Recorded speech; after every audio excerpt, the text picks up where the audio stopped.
Welcome back to Tech Talk Central. I'm Nathan. And I'm Sarah. Today, we're getting into some hardware that really defines the top tier of gaming. We're putting two absolute giants head-to-head. Yep, it's a gaming mouse face-off. We've got the Logitech G PRO Superlight 2 going up against the Razer Basilisk V3 Hyperspeed. These are not just, simple upgrades. They feel like they're built for completely different people. They are. You've got two totally different design philosophies here. Logitech is just laser-focused on a pure, uncompromising tool for competitive players. And Razer. Razer is really going after that versatile enthusiast, the gamer who wants customization, who wants insane battery life and, comfort. So that's our mission for this deep dive. We're not just going to read you a spec sheet. We want to get into the why. The design choices, the sensor tech, the trade-offs, basically helping you figure out which one is actually built for the way you play. Exactly. You've got one mouse that is, and I'm quoting here, designed with pros. And the other is all about customizable controls. So let's see how those ideas actually show up in the hardware and the numbers. Okay, let's start with the most immediate thing, the physical feel. The second you pick these up, you know what's going on. With the Logitech G PRO Superlight 2, it is all about one number, 60 grams. And that 60-gram figure, it's not just a number, it's like a statement. It's a total commitment. What do you mean by that?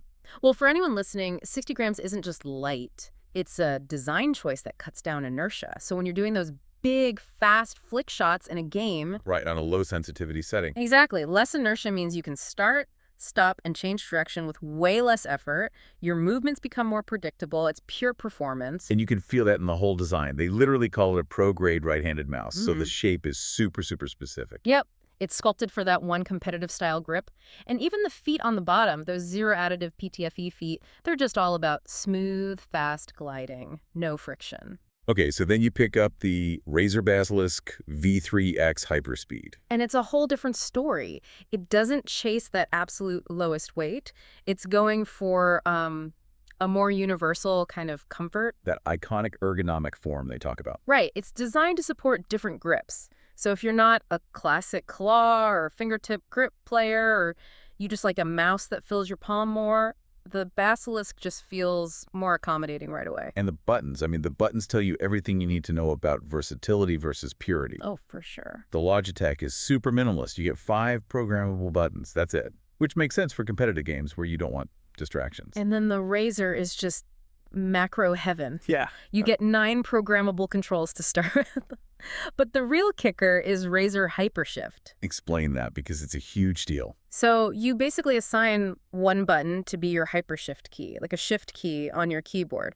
You hold it down. And suddenly all your other buttons have a secondary function. Exactly. So your 9 controls become 18 commands you can use instantly. If you play complex MMOs or even use it for video editing, it's a complete game changer. A massive difference in function.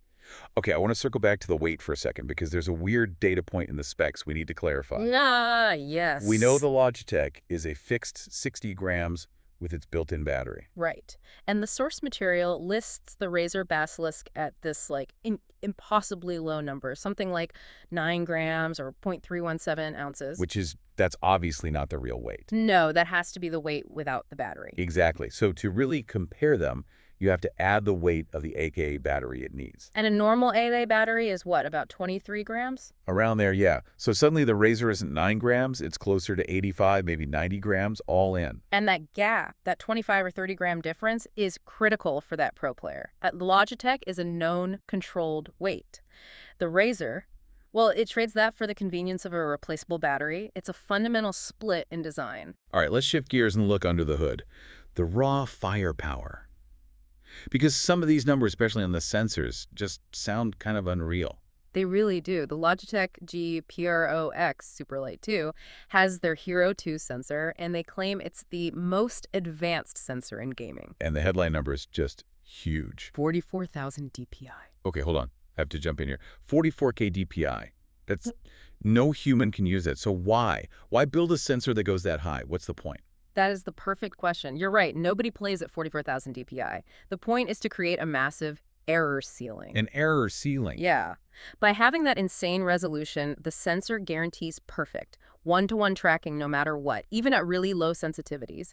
It means no matter how fast you whip the mouse across the pad, you will never, ever get sensor jitter or tracking failure. It's performance overhead. So it's a guarantee of flawless input, not a setting you'd actually use. Precisely. It's for that absolute pro-level confidence. Got it. So how does the Razer compare to that?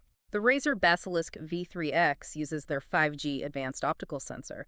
It tops out at 18,000 dpi. Which is still incredibly high. Oh yeah, more than enough for 99% of even serious gamers. That jump from 18K to 44K, that really shows you how hard Logitech is pushing for that purely competitive market. And if DPI is the resolution, polling rate is the speed. And this is another area where Logitech is pushing the limits with its light speed tech. They're hitting an 8 kilohertz polling rate. So break that down. What does 8 kilohertz actually mean? Well, 1 kilohertz used to be the gold standard. That means your mouse reports its position to your computer 1,000 times a second, or every 1 millisecond. Okay. At 8 kilohertz, it's reporting 8,000 times per second. That cuts the latency down to 0.125 milliseconds. It's about shaving off those tiny, tiny fractions of a second that honestly only an elite pro might perceive, but it's still a real input advantage. So if the sensor is perfect and the speed is perfect, the actual click has to feel right too. Let's talk switches. Logitech's solution here is pretty clever. They use what they call light force switches. It's a hybrid.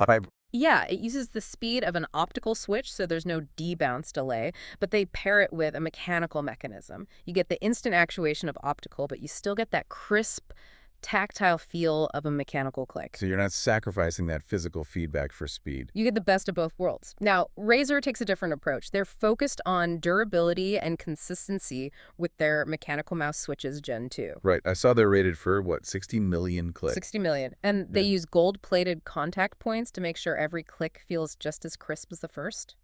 The message from Razer is, this thing is a workhorse. It's built to last. Okay, now let's get into what might be the most practical part of this whole comparison. Endurance. The battery life. And this is where the two just go in completely opposite directions. It's a huge split. So the Logitech PRO X Superlight 2, it has the built-in lithium polymer battery. You get up to 95 hours of use. Which is great. 95 hours is a lot of gaming. But you still have to think about charging it. You plug it in with a USB-C every week or two, or you buy their PowerPlay mat for constant wireless charging. But then you look at the Razer Basilisk V3X Hyperspeed, and it is an absolute marathon runner. It's in a different league. It uses a single AA battery, which just fundamentally changes how you interact with it. You don't charge it. You just replace the battery every few months. And the numbers are just staggering. If you're using the fast hyperspeed wireless for gaming, you get up to 285 hours. Which is already triple what the Logitech gets. Right. But then if you switch it over to Bluetooth for just, work or browsing, that stretches to a massive 535 hours. Just think about that for a second. 535 hours. If you use this mouse for 4 hours every single day, you are looking at over 4 months of use before you have to even think about the battery. It completely changes your relationship with a wireless mouse. And that ties right into the connectivity options. Logitech gives you their super fast Lightspeed connection and, a USB cable. It's meant to live at your gaming PC. But the Razer gives you that true dual mode flexibility. You use hyperspeed for gaming on your main rig, then you can flip a switch and it's connected via Bluetooth to your work laptop. Maximizing that huge battery life. It's a device for your whole desk, not just your gaming session. Exactly. And, there's the aesthetic piece too. Razer leans into customization with their chroma RGB lighting. Right, the 16.8 million colors, the in-game effects. Yeah. The Logitech design, true to its purpose, doesn't even mention RGB. It's all function, no flash. Okay, let's put it all together, the final analysis. If the Logitech G PRO X, with its insane sensor and 8 kilohertz polling rate, is truly the choice of champions. And the stats back that up, 17 trophies won by their partner teams this year. What's the niche for the Razer Basilisk? Where does it win? The Logitech is a precision instrument. It's for the hardcore competitive player. If your only priorities are the lowest possible weight, zero error input, and the fastest response time money can buy, then that's your mouse, period. It's like a stripped-down F1 car, built to win a race, but maybe not the most comfortable for a daily commute. That is the perfect analogy. And the Razer Basilisk V3X is more like a high-performance grand tourer. It's for the versatile gamer, the content creator, the person who does everything at their desk. Someone who values that incredible battery life, the flexibility of dual connectivity, and loves having a ton of customizable buttons. Exactly. It's the mouse that adapts to your whole digital life, not just one specific game. And there's one interesting detail that actually brings these two rivals together. What's that? Both of them have Ecologo certifications, which means both companies are focused on more sustainable manufacturing and using safer chemicals. That's a really great point. It's good to see that at the highest end of performance, they're also thinking about their environmental impact. Yeah, for sure. But going back to the tech, I think there's one final thought we should leave you with. Go for it. We talked about that 44K DPI and the 8 kilohertz polling rate on the Logitech. The question you should be asking yourself, especially if you're a serious competitive player, is how much of that is actually usable by a human? Right. At what point does the technology get so good that it outpaces our own reaction times? Exactly. Exploring that line between theoretical specs and your own functional limits, that's a fascinating next step if you really want to level up your game. Fantastic analysis. This has been a really deep dive into two of the best mice out there. Two very different paths to wireless excellence. Well, thank you for tuning in to Tech Talk Central.